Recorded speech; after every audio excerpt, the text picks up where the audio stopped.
Now then, my friends, regular viewers to the channel will be well aware that I own an electric car. EV, electric vehicle, whatever you want to call it. I've got the Porsche Taycan all electric car. Now, since purchasing this car just over a year ago, it's lost, wait for it, half its value. That's right, half its value. And I was told electric cars are going to save me money. Well, I'm going to reveal to you the shocking debt that it's actually left me in. Now, if you're new to the channel, hit the subscribe button, click that little bell for notifications of when I upload new videos, grab your calculators and let's go.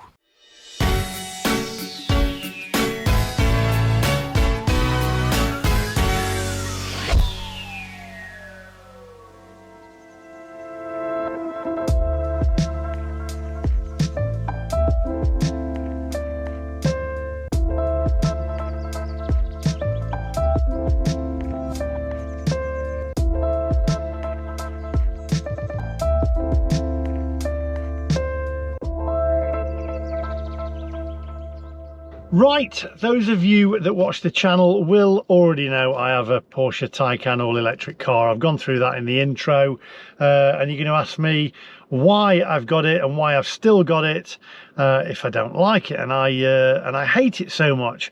Well, I don't hate the way it drives. It handles fantastically, of course it does. It's a Porsche Taycan, it's a Porsche, so it's going to handle great. However, why did I get it in the first place? Well, let me get into that, because originally I've had about 7 or 8 Porsche Boxsters, then I got a Porsche Macan, and then I was told that electric cars are the future, they're the way forward, they're way cheaper, you don't have to tax them, there's no road tax on them, to charge them up and run them it's a lot cheaper, and basically all in all it's a better car and it's going to hold its value in 2030 or 2035, I can't remember what it is.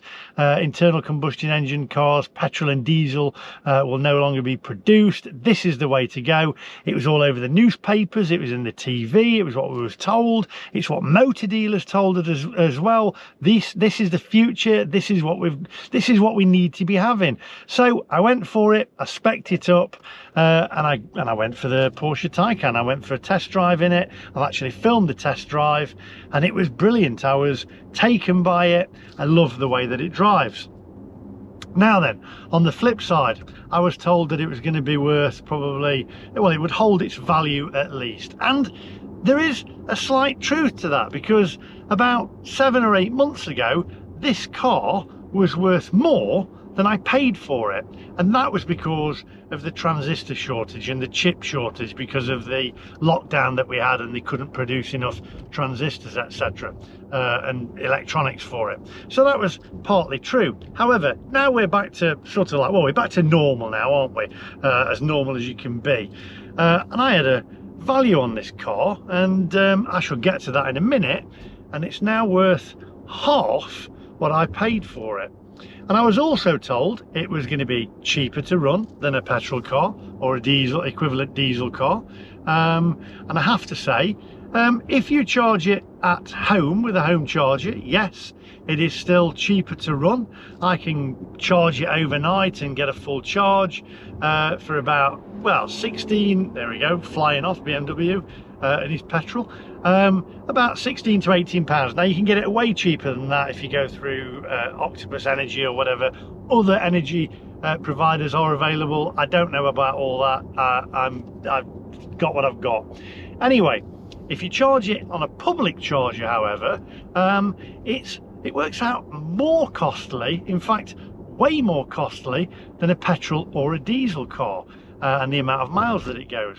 And as you will have seen with the videos that I've done and I've filmed on my journeys, it's a nightmare because the infrastructure still isn't there. So I feel somewhat disappointed and let down and scammed by the fact that I was told that electric cars are the future, when they're not. They're obviously not, because otherwise once you've got one of these, you're going to find it difficult to actually get rid of it and sell it. And I'll tell you the finance deal that I got and the offer that I got on the car and what price I got and how much debt that it's actually left me in. And to be quite honest, it's left me feeling a little bit sick, I have to say, because now I'm stuck with this car. Lots of people saying, why don't you get rid? Because I can't. I'm stuck with it. I'm left in massive debt because the powers that be told me electric cars are the future. Yes, of course they'll hold their price. Believe me, they do not hold their price. Absolutely crazy. Also, by the way, I was told servicing is cheaper, etc. It cost me £750 to have this car serviced. Again, I did a video on that. It tells you a checklist. Half the checklist didn't actually work out because there is no such thing as carburetors or whatever there is on the checklist on this car. This car should be way cheaper to service because there isn't really anything on it other than a motor, some batteries. The brake discs don't really get used. It's actually cost me more money in the long run because of the initial layout that I laid out for this car as well. Electric cars are more money to lay out in the first place. So if you think that electric cars are cheaper and you're going to save yourself some money, then think again.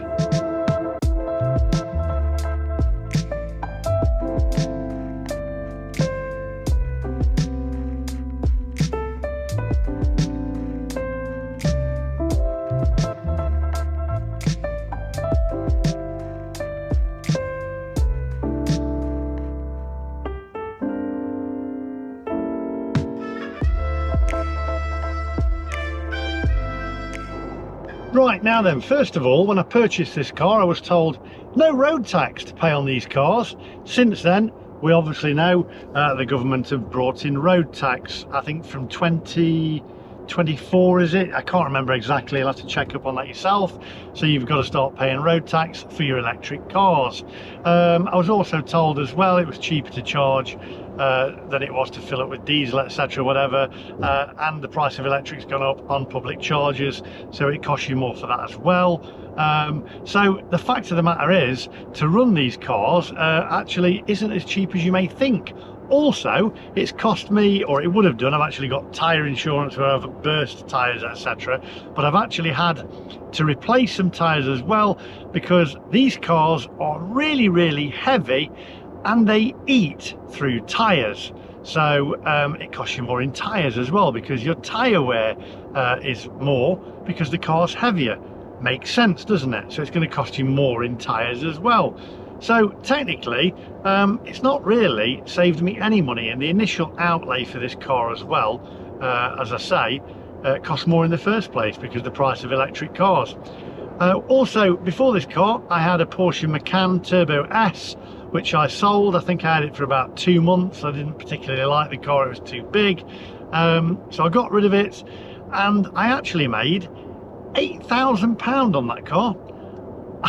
I got more back for that car than I paid for it because apparently they were in demand. So I did better on that one. This car, a lot different, believe me.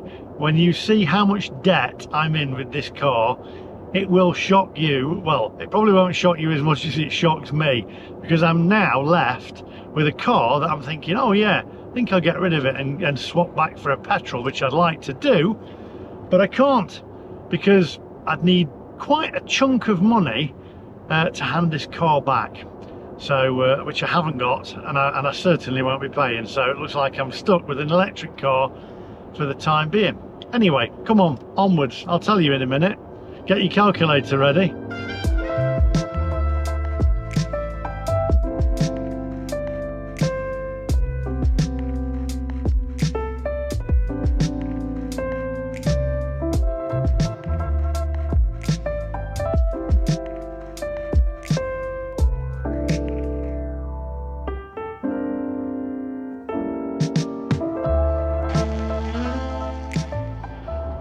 Right, so I'm going to pull into the services in a minute, go through all the figures with you and tell you exactly what this car's lost, what its value is, what I paid for it, what debt I'm in with it, and well, you'll be pretty shocked, I can tell you. And I didn't expect to be that much out of pocket. While I've got you here, by the way, just a little quickie. A friend of mine is actually a driver, a chauffeur in London, and he was saying to me it's interesting because he drives an Audi A8 and he used to drive an Audi A8 diesel, and it used to get something like 800 and odd miles to the gallon. It was ridiculous. In fact, I even think Jeremy Clarkson did a review on an A8 where he drove from London to Scotland and back again to London. Well, this friend of mine actually had an A8 diesel, used it all the time. It was fantastic, nice big boot, great car to show for people around in. And then of course they was told they had to have a hybrid.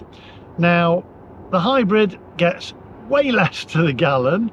It's got a really small boot, or a smaller boot, because you've obviously got the batteries there as well. He doesn't charge it up half the time because he said, well, it's very difficult to get the charging points and he's too busy chauffeuring people around, can't get the stuff in the boot, doesn't do as many miles to the gallon.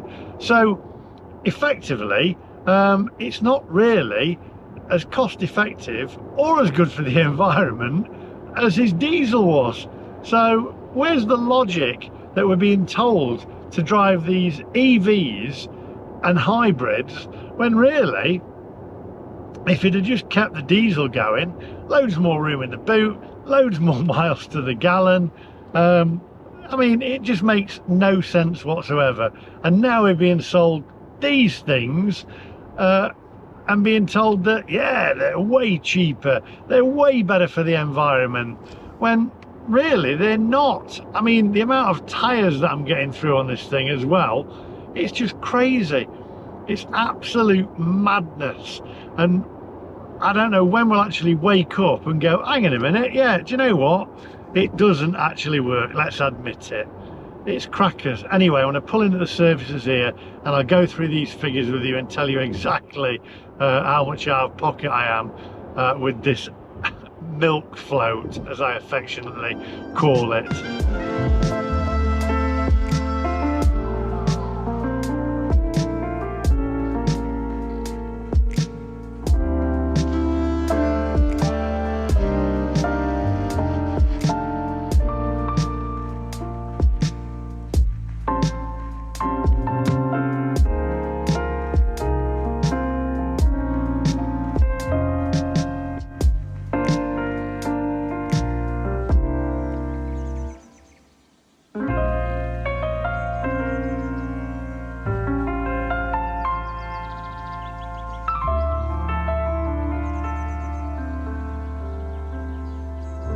Right, turn this milk float off and we'll get outside the car, get a little bit of sunshine. Grid serve over there, lots of chargers. I'm not charging because I don't need to. I'm just going from Mansfield to my girlfriend's in Leeds, and I've got plenty of charge in there and enough to get back. However, in winter, I have to say, when I travel from Mansfield to my girlfriend's in Leeds and drive around a little bit, it's pushing it, and sometimes I have to charge it when I'm up there, because in winter you get way less mileage. I think my mileage drops by about 60 to 70 miles. It's absolutely crazy. So in winter it costs you more to drive an EV. Anyway, let's get out there, come on.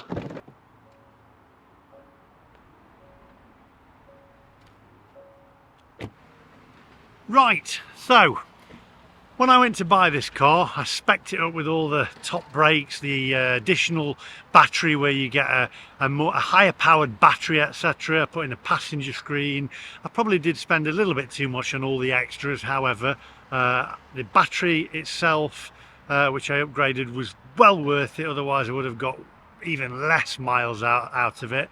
And the entire car, the cost of it come to just over £120,000, and then I got finance on it, so I have an actual finance on the car. Now the car at the moment, I did a valuation on it, and I also saw what I actually owed on it. I pay monthly for this car and as of last week I owe now £80,476 on this car. So that's what I actually owe on this car. So if I want to, I could buy it off them. I don't know what kind of agreement it is or what kind of lease whatever finance deal it is. I don't know, I'm not really into all that, but that is actually what I owe on this car. I think I can give them the money and buy it if I want, but I'd be a lunatic. However, I got a price off of Porsche, which was just round about 60,000 or just under 60,000, but that would be if I'm trading it in for another car. We Buy Any Car, I've had a quote off of them as well, which is £53,235. £53,235. So if you work that out, and I haven't got my calculator on me, okay, £53,235. In fact, we'll do the maths now, or if you're in the US, we'll do the math now. Okay, so let's pop this in, shall we? So 80,476 pounds. We'll just call it, we'll round it off. Okay, we'll round it off. Minus 53,000. Let's do that. Minus 53, 1, 2, 3 is 27,000 pounds. Okay, 27,000 pounds. 27,000. So I'd have to hand them 27,000 pounds to hand it back. So 27,000 pounds to hand it back. Now, what is it actually lost though? Okay, so 120,000. Let's say for argument's sake, it was just over 120,000 minus 53,000. Okay, I think I've done the maths right here. 67,000 pounds.